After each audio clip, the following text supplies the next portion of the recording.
माता कालरात्रि नवदुर्गा का 7वां रूप। माँ दुर्गा की ये 7वीं शक्ति कालरात्रि के नाम से जानी जाती हैं, अर्थात जिनके शरीर का रंग घने अंधकार की तरह एकदम काला है। नाम से ही जाहिर है कि इनका रूप भयानक है। सिर के बाल बिखरे हुए हैं और गले में विद्युत की तरह चमकने वाली माला। अंधकार में स्थितियों का विनाश करने वाली शक्ति हैं कालरात्रि। इनके 3 नेत्र हैं जो ब्रह्मांड के समान गोल हैं। इनकी सांसों से सदैव अग्नि निकलती है। इनकी सवारी गर्दभ है। ऊपर उठे हुए दाहिने हाथ की वर मुद्रा भक्तों को वर देती है। दाहिने तरफ का नीचे वाला हाथ अभय मुद्रा में है, यानी भक्तों को हमेशा निडर निर्भय रहने का वरदान देती हैं। बाईं तरफ के ऊपर वाले हाथ में लोहे का कांटा तथा नीचे वाले हाथ में खड्ग है। इनका रूप भले ही भयंकर हो, लेकिन ये सदैव शुभ फल देने वाली मां है। तो आज माँ कालरात्रि का दिन है और इसी पर ही हम चर्चा करेंगे। नमस्कार, मैं हूँ आपके साथ करिश्मा। नवरात्रि शक्ति की आराधना का पर्व है और 9 दिन तक चलने वाली दुर्गा पूजा की शुरुआत हो चुकी है, जिसमें 9 दिन तक माँ के अलग अलग रूपों की आराधना की जाएगी। माँ धन, संपन्नता, ऐश्वर्य, सुख, शांति और मनोवांछित फल देने वाली है। भक्तिभाव के साथ की गई माँ की आराधना से माँ प्रसन्न हो जाती है और अगर विधि विधान से आराधना की जाए तो पूजा का विशेष फल मिलता है। नवदुर्गा पर्व के 7वें दिन की शुरुआत होती है माँ कालरात्रि की आराधना से। माता के इस रूप की आखिर कैसे पूजा की जाए, हमें साल भर ताकि सुख समृद्धि मिले, विधि और महत्व को समझाने के लिए हमारे साथ इस वक्त जुड़ चुकी हैं एस्ट्रोलॉजिस्ट डॉक्टर कविता मेहता जी। डॉक्टर कविता मेहता जी, आपका बहुत स्वागत है हमारे कार्यक्रम में। जी नमस्ते, जय माता दी। आज माँ कालरात्रि का दिन है। आपसे जानना चाहेंगे कि माँ काली का ये स्वरूप आखिर कैसा है, क्या क्या सिद्धियां देने वाली हैं माँ अपने इस रूप में। माँ का ये स्वरूप प्रचंड स्वरूप है, नकारात्मक शक्तियों का संहारक स्वरूप है, परंतु इसके साथ ही माँ को शुभंकरी भी कहा जाता है, क्योंकि माँ नकारात्मक शक्तियों का विनाश करती है। तो जो ये कल्याणकारी स्वरूप है, जीवन में जब भी कोई नकारात्मक परिस्थितियाँ आए, रोग शोक व्याधि या शत्रु हानि हो, शत्रु से हानि हो, तो माँ के इस स्वरूप की विशेष आराधना की जाती है। इसलिए माँ का ये स्वरूप जो है शुभंकरी है। माँ के गले में विद्युत की माला है जो विशिष्ट तर्क शक्ति की परिचायक है। माँ के जो अस्त्र शस्त्र हैं वो बल और बल में वृद्धि के सूचक हैं, प्रचंड तेज के सूचक है माँ के ये स्वरूप। माँ जो है, खास तौर से माँ की जो उत्पत्ति के विषय में कथा है, रक्त बीज नामक जो राक्षस था उसके विनाश के लिए माँ की उत्पत्ति हुई थी। रक्त बीज को हम राहु स्वरूप कह सकते हैं, अनंत इच्छाओं का प्रतीक है। रक्त बीज के विषय में कहा जाता था कि जितनी रक्त की बूंदें, जितनी बार उसका संहार किया जाता था और रक्त की बूंदें पृथ्वी पर गिरती थी, उतनी राक्षस उत्पन्न होते थे। ये बुरी इच्छाओं का परिचायक भी है। इसको हम कह सकते हैं कि जितनी इच्छाएं समाप्त की जाती है, उतनी बुरी इच्छाएं अनंत तक उत्पन्न होती है। उन्हीं के विनाश के लिए माँ कालरात्रि का प्रादुर्भाव हुआ। माँ दुर्गा का ही एक स्वरूप है जो अत्यधिक नकारात्मक शक्तियों के लिए विनाशकारी स्वरूप है और रक्त बीज की समाप्ति का सूचक है। अगर हम ज्योतिष शास्त्र में देखें तो रक्त बीज राहु का कारक है। राहु अनंत इच्छाओं का प्रतीक कहा गया है। आज के दिन माँ की आराधना जब भी करें तो भगवान शिव और भगवान ब्रह्मा की भी आराधना माँ के साथ की जा सकती है। माँ कालरात्रि खास तौर पे अगर हम तन और मन की बात करें तो माँ कालरात्रि जो है वो सहस्त्रार चक्र को जागृत करती है। माँ कालरात्रि की साधना से सहस्त्रार चक्र जागृत होता है।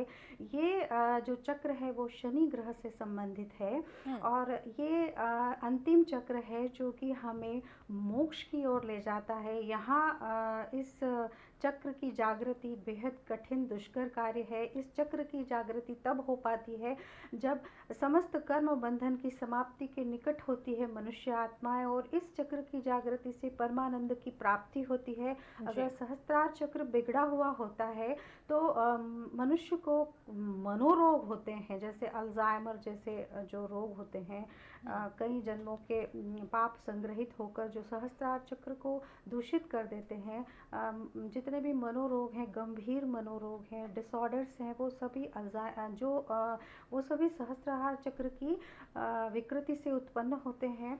तो जिनको भी मानसिक परेशानियां हैं, गंभीर मानसिक रोग हैं, वो आज के दिन माँ की आराधना करें, सहस्त्रार चक्र के निकट पहुँचने का पुरुषार्थ करें, क्योंकि सहस्त्रार चक्र के निकट पहुँचना भी बेहद कठिन कार्य है। इस चक्र पर जो स्थित होते हैं उनके अंदर एक शक्ति जागृत हो जाती है कि वो पर काया प्रविष्ट हो सकते हैं। आत्मा की वो स्थिति आ जाती है कि यहाँ पर ज़्यादा समय तक ठहरना संभव नहीं हो पाता है, परंतु फिर भी कुछ लोग होते हैं जो इस चक्र की जागृति में सफल होते हैं। वो उस स्थान को टच करके, उस स्थान को स्पर्श करके वापस लौट आते हैं। खास तौर से ये चक्र शनि का सूचक है, और माँ काली की आराधना से जो है इस तरह से हम तन और मन दोनों की शुद्धि कर सकते हैं, क्योंकि मन की यहाँ वो अवस्था होती है जब तन भी पूर्ण रूप से शुद्ध हो चुका होता है। जी, चलिए, ये तो हमने जाना कि माता के रूप की आखिर क्या सिद्धियां होती हैं और पूजा करने से क्या कुछ विशेष फल मिलता है। ये बताएं कि आज के दिन माँ की आराधना आखिर कैसे की जाए, माँ को कैसे खुश किया जाए, विधि विधान हमें समझाएं। जी, आज के दिन दुर्गा सप्तशती का पाठ तो करें ही, साथ ही माँ का कवच पाठ करें, माँ का स्तोत्र पाठ करें और माँ के बीज मंत्रों का पाठ करें।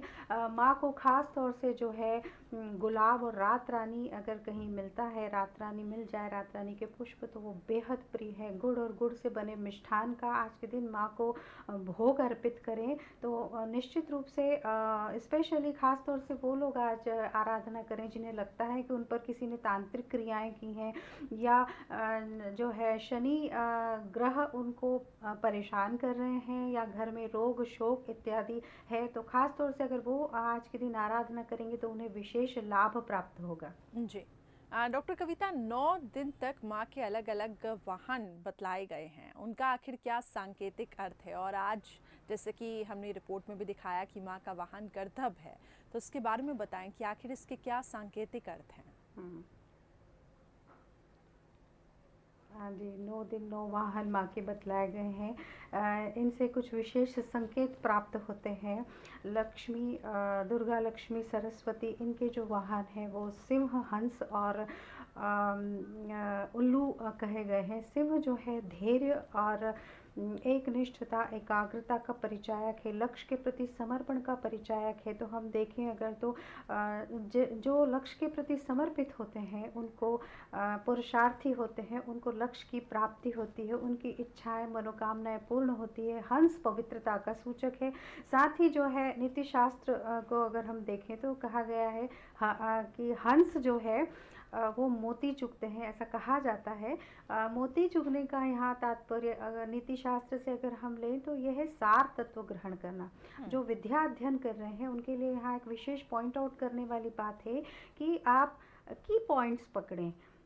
अभी जो जीवन प्रबंधन के सूत्र बतलाए जाते हैं उसमें भी कहा जाता है कि की पॉइंट्स पकड़ें, मूल मुख्य मुख्य सिद्धांतों पर कंसंट्रेट करें। बहुत सारी वस्तुएं होती हैं पढ़ने के लिए, लेकिन आप मूल तत्व सार तत्व को ग्रहण करें। उल्लू की अगर हम विशेषताएं देखें तो उल्लू अत्यधिक तेज बुद्धि, तेज नज़र वाले होते हैं। रात्रि अंधकार में भी वो अपना लक्ष्य प्राप्त कर लेते हैं, और साथ में कहीं मूर्खता के परिचायक भी उल्लू को कहा जाता है। तो माँ लक्ष्मी के विषय में, लक्ष्मी जी के विषय में कहा जाता है कि ऐसे लोग जो इन विशेषताओं से परिपूर्ण होते हैं उनको माँ लक्ष्मी का कहीं न कहीं वरद हस्त होता है। माँ जो है मूर्खता का दमन करती है, लेकिन साथ में अगर तेज दृष्टि हो और अंधेरे में भी, यानी कि जब कुछ ना हो और कुछ उत्पन्न करने का भाव जिनके अंदर हो, उन पर माँ लक्ष्मी की विशेष कृपा होती है। उसके अतिरिक्त माँ के जो और वाहन बतलाए गए हैं, जैसे वृषभ माँ का वाहन है। माँ चंद्रघंटा का वाहन है वृषभ। तो वृषभ जो बेल जो है वो ब्रह्मचर्य और संयम का सूचक है। जो लोग जीवन में ब्रह्मचर्य को साधते हैं, सिद्धियां उनके बहुत निकट होती है, कई प्रकार की सिद्धियां उनको प्राप्त होती है। संयम और धैर्य जिन्होंने विपरीत परिस्थितियों में धारण कर लिया, उनके लिए कोई भी कार्य दुष्कर नहीं रहता है। उस तरह से व्याघ्र भी है। व्याघ्र जो है तेज गति और बल का परिचायक है, जो माँ का वाहन है। अगर हम इन गुणों से सीखें तो हम देखें कि जो फुर्ती मनुष्य के अंदर अगर कार्य करने की का तेज होता है, गति होती है, तो उससे भी शुभकारी परिणाम प्राप्त होते हैं। गंधर्व जो है वो खास तौर से कहें कि निम्न श्रेणी के व्यक्तियों का कारक है, जो है दलित हैं, जो किसी प्रकार से किसी के द्वारा जिनका दमन किया गया, माँ ने उनको सम्मान दिया है, उनका वाहन स्वयं को बनाया है। यानी माँ ऐसे लोगों को शक्ति प्रदान करती है, ऐसे लोगों को पर विशेष उनकी कृपा होती है। उसी तरह से और भी वाहन माँ के शास्त्रों में बतलाए गए हैं। जैसे गरुड़ है। गरुड़ जो है वो एक तरह से जो सांसारिक प्रकृति होती है उससे तटस्थता का कारक माना गया है। मयूर जो है वो जीवन में प्रेम और सौंदर्य का प्रतीक है। तो हम माँ के जो स्वरूप हैं उसमें सौंदर्य भी है, उसमें रंग भी हैं और उसमें जो है प्रेम भी है, तो उसको प्रकट करते हैं मयूर। हाथी जो माँ का वाहन है, हाथी जो है विशेष रूप से धैर्य और लक्ष्मी का परिचायक है। गज लक्ष्मी जिसे हम कहते हैं, तो धैर्य और बुद्धि विवेक का परिचायक है। इस तरह से माँ के जो वाहन हैं उनके सांकेतिक अर्थ हैं, वो गुणों का प्रतीक है, वो विशेषताओं का प्रतीक है। और जैसा कि पहले भी हमने जाना था कि गुण शक्ति उत्पन्न करते हैं, तो इस तरह से हम स्वयं भी उन गुणों को धारण करके अपने अंदर शक्तियों का आह्वान कर सकते हैं। चलिए, तो ये हमने जाना कि सांकेतिक अर्थ आखिर क्या होते हैं उनके वाहन के। अब ये बताएं कि आज के दिन का आखिर खास उपाय क्या है? क्या ऐसा उपाय करें कि माता रानी की कृपा साल भर हमारे ऊपर बरसे? जी, आज के दिन जो है आप मैंने जैसे ही कहा कि माँ काली का स्तोत्र का, कवच का और बीज मंत्रों का पाठ करें। कुछ विशेष उपाय मैं बताना चाहूँगी कि आज जो है अगर आपको शत्रु बाधा है, आपको लगता है कि आपका शत्रु आपको परेशान कर रहा है, तो माँ के निकट जो है, माँ के विग्रह के निकट पूजन के समय वो एक मुट्ठी उड़द की दाल और उस पर एक नींबू रखें। एक छोटा सा टोटका है ये। माँ के बीज मंत्रों से ओम एम रीम क्लीम चामुंडाय विचे, ओम कालिका देव्य नमः, इस मंत्र के जाप के साथ उसे अभिमंत्रित करके तांबे के लोटे में सामग्री को डालकर नींबू को काट कर निचोड़ लें और किसी निर्जन स्थान पर उसे मिट्टी में दबा दें, तो आपको शत्रु बाधा से मुक्ति मिलेगी। आज के दिन जो है भैरव आराधना का भी विशेष महत्व है। भैरव जी के लिए कहा जाता है कि वो भगवान रुद्र के अवतार हैं, लेकिन गृहस्थियों के लिए घर में भैरव आराधना में से बाल भैरव और बटुक भैरव की आराधना की जाती है। तो आज के दिन भैरव मंदिर में दर्शन अवश्य करें। भैरव मंदिर में सरसों का तेल और नीले पुष्प अर्पित करें। साथ में ओम श्रोम श्रोम भैरवाय नमः, इस मंत्र का आप जाप करें। कुछ विशेष अगर मनोकामना पूर्ति है तो आप जो है माँ के मंत्र जो है ओम क्रीम कालिका देव्य नमः, इस मंत्र का जाप करते हुए माँ को जो है पेड़े का भोग लगाएं और लौंग अर्पित करें। माँ के समक्ष आज आप आटे से बना हुआ 2 मुखी दीप प्रज्वलित कर माँ से प्रार्थना करें। यदि आपको लगता है कि आपके घर पर किसी ने कुछ तांत्रिक क्रियाएं की हैं, घर का सुख जा रहा है या कोई शत्रु अकारण उत्पन्न हो गया है, तो आप जो है आज के दिन माँ के विग्रह के निकट एक मुट्ठी चावल और उस पर कपूर रखें। ये समस्त सामग्री आप एक लाल कपड़े पर रखें और माँ के बीज मंत्रों की, माँ के कवच पाठ खास तौर से करें। और कवच पाठ के साथ जो है उस सामग्री को एक पोटली बनाकर अपने घर में किसी गुप्त स्थान पर रख दें, तो नकारात्मक शक्तियाँ जो है आपके परिवार को प्रभावित नहीं करेगी। खास तौर से आज के दिन एक उपाय और किया जा सकता है कि माँ के विग्रह के निकट 18 दीपक लगाएं और माँ के बीज मंत्र के साथ जो है अग्निदेव को एक एक लौंग अर्पित करते जाएं अपनी मनोकामनाएं रखते हुए, और माँ को आज एक नारियल अपनी मनोकामना के रूप में अवश्य अर्पित करें। आपकी शत्रु की समाप्ति होगी। साथ में जो है रोग और शोक यदि हैं, इनसे अगर आप ग्रसित हैं, आपका परिवार ग्रसित है, तो विशेष इसमें लाभ होगा। ठीक है, तो ये तो कुछ विशेष उपाय थे जैसा कि आपने बताया। एक सवाल मेरा भी है कि कुछ लोग अपने वर्क प्लेस पे हैं और ये सब चीज़ें नहीं कर पाते हैं, खास तौर से कुछ लोग जो ट्रैवल कर रहे हैं, तो उनके लिए कुछ ऐसा छोटा उपाय कि ताकि वो अगर वर्क प्लेस पे भी हो वो भी वो उपाय कर पाएँ और ट्रैवल कर रहे हों तो वो भी कर पाएँ।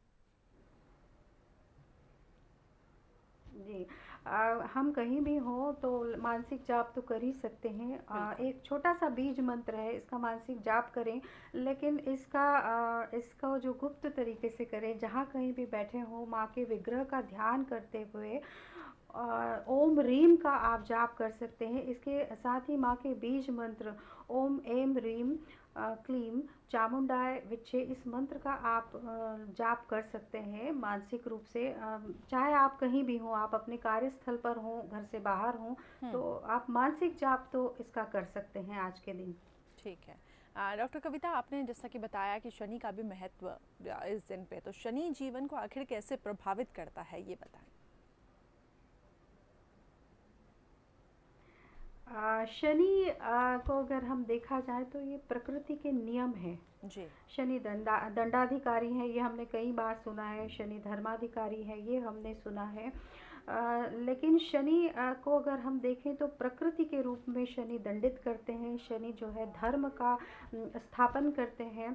प्रकृति के नियम को यदि हम इस तरह से देखें कि कहीं आप जो है वृक्ष अगर काटे जा रहे हैं तो वहाँ बाढ़ आना तय है जी। ये शनि का नियम है।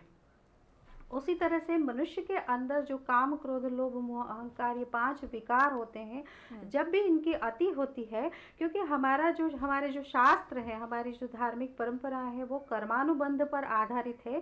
जरूरी नहीं है कि इस जन्म में आपने ऐसे कोई अपराध किए हों जिनके रूप में शनि आपकी कुंडली में या आपकी कुंडली में आपके जीवन में जो है शनि की वजह से परेशानियां उत्पन्न हो रही। कर्मानुबंध पर आधारित है। आत्मा कई जन्मों के संस्कार, कई जन्मों के कर्म ढोते हुए आती है, तो कभी कभी अल्पायु में भी शनि का समय शुरू हो जाता है। ये वास्तव में इसे प्रकृति के नियम की तरह स्वीकार करें कि हमने कोई भूल की है, हमसे कोई अपराध हुआ है, जिसके कारण शनि के इस पीरियड में हमें प्रकृति दंडित कर रही है। शनि प्रकृति के रूप में दंड प्रदान करते हैं। जैसे आपने बहुत अधिक क्रोध किया है, क्रूरता की है, तो कई प्रकार की बीमारियां शनि दे देंगे ऐसे समय में, जो जन्मजात भी आती है, जैसे हृदय रोग उसमें एक है। खासतौर से शनि हमारे स्नायु तंत्र के कारक हैं, हमारी हड्डियों की बीमारियों के कारक हैं, नर्वस सिस्टम के कारक है। तो जो शनि से प्रभावित लोग होते हैं, तो शरीर की अगर हम बात करें तो शनि ऐसी बीमारियां देते हैं जो कि असहनीय होती है। कभी कभी तो जैसे हम देते हैं, नर्वस सिस्टम की कुछ प्रॉब्लम्स ऐसी होती हैं जिनका कोई इलाज नहीं होता है। मानसिक परेशानियां शनि दे देते हैं। शनि चंद्र की अगर कहीं युति हो जाए तो मानसिक रूप से मनोबल में बहुत कमी होती है। नकारात्मकता बहुत जल्दी प्रभावित करती है ऐसे जातकों को। सुसाइडल टेंडेंसीज विकसित हो जाती है और शरीर त्याग तक करने तक का वो निर्णय ले लेते हैं। ये सब जो है दंड के विधान हैं, और शनि दंड देते हैं इस रूप में जिनका हमें प्रत्यक्ष रूप से ज्ञान नहीं होता है, लेकिन वास्तव में ये जो है कर्मफल जो थ्योरी है हमारे शास्त्रों की, उसी का एक नियम है। तो आज के दिन विशेष महत्व है, क्योंकि शनि जो है सहस्त्रार चक्र के जो है ग्रह है। सहस्त्रार चक्र की जागृति से शनि प्रसन्न होते हैं। शनि अगर प्रसन्न है तो आप सोचिए कि आपका स्नायु तंत्र, आपका नर्वस सिस्टम स्वस्थ होगा, और नर्वस सिस्टम का सीधा सीधा कनेक्शन खास तौर से ब्रेन से है ही। एक सेल्स जो होती है वो हमारे यहाँ सूचनाओं का आदान प्रदान करती है मस्तिष्क में, तो आपको सही समय पर सही सूचनाएं मिलेंगी। आपको शारीरिक रोग नहीं होंगे, आपका मन पूर्ण रूप से स्वस्थ होगा। आज के दिन चूंकि माँ चामुंडा शनि ग्रह को नियंत्रित करती है, तो जिन लोगों को आज के दिन जो है शनि की पीड़ा परेशान कर रही है, शनि किसी कारण से, क्योंकि शनि दरिद्रता के भी कारक है। अच्छा खासा व्यापार चल रहा है, शनि के लिए कहा जाता है कि ये राजा को रंक बनाने का सामर्थ्य रखते हैं। अच्छा खासा व्यापार चल रहा होता है, पता चला शनि की साढ़े साती शुरू हो गई और सब कुछ चौपट हो गया।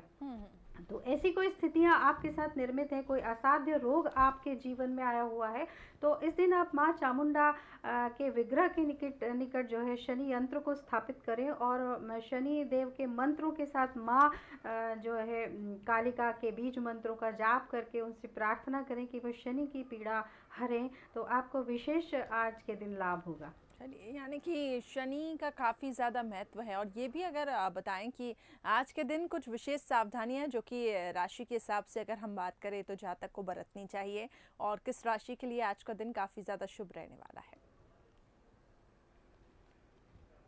जी, अभी अगर हम देखें तो शनि का गोचर जो है वो मकर में चल रहा है, तो मकर राशि वाले जातकों पर शनि की साढ़े साती का ढैया चल रहा है, दूसरा ढैया चल रहा है। साथ में जो है तुला राशि और वृषभ राशि ये शनि के ढैया से प्रभावित है। तो ख़ास तौर से ये राशियाँ आज अभी वर्तमान में विशेष रूप से पीड़ित है, चाहे वो धन संबंधी समस्या हो, चाहे शरीर संबंधी परेशानियां हो, या फिर पारिवारिक कारणों से अत्यधिक अति तक पीड़ित है इनसे संबंधित जातक। तो ये खास तौर से जो है आज के दिन उपासना और आराधना करें माँ की, तो विशेष लाभ होगा। जी, और कुछ खास संदेश आप स्त्रियों को देना चाहेंगी कि आज किस तरीके से वो सावधानी बरतें, उनके लिए कुछ खास मैसेज? जी, स्त्रियां जो है वो बहुत भावनात्मक होती है, जल्दी से उन पर भावनाओं का जो है एक तरह की ज्वार भाटा जल्दी से आ जाता है, जल्दी से क्रोधित हो जाती, जल्दी से कुपित भी हो जाती हैं। तो आज के दिन विशेष ध्यान रखें कि माँ नकारात्मक शक्तियों का नाश करती है, लेकिन तब जब आपका मन साफ हो। किसी के लिए किसी विशेष दुर्भावना से आज के दिन कोई उपाय न करें। हाँ, आप पर अगर कष्ट है, अकारण आपको शत्रु बाधा उत्पन्न हो रही, शत्रु आपको सता रहे हैं, अकारण लोग आपसे दुश्मनी कर रहे हैं, तो प्रयास करें कि वो लोगों के जो भी करते हैं उसका प्रभाव आप तक न पड़े, लेकिन किसी का विनाश करने के उद्देश्य से आज कोई उपाय न करें। जो है अगर किसी का गलत किया जाता है तो वो रिटर्न स्वरूप, प्रतिध्वनि के स्वरूप हमको प्रभावित करता है, तो आज के दिन इन साधनाओं का दुरुपयोग न करें। ठीक है, डॉक्टर कविता मेहता, बहुत बहुत शुक्रिया हमारे साथ जुड़ने के लिए। आपने बहुत महत्वपूर्ण जानकारी हमारे दर्शकों के साथ शेयर की है। उम्मीद करते हैं कि माँ कालरात्रि की पूजा आज के दिन उसी उमंग के साथ की जाए, और जैसा कि आपने जो उपाय बताए हैं, जो सावधानियां बताई हैं, वो दिमाग में रखी जाएं और उसके तहत ही यहाँ पे पूजा अर्चना की जाए। बहुत बहुत शुक्रिया हमारे साथ जुड़ने के लिए। जी, तो इसी के साथ हमारी इस खास कार्यक्रम में फिलहाल इतना ही। हम कामना करते हैं कि माता रानी की कृपा आप पर सदैव बरसे। जय माता दी।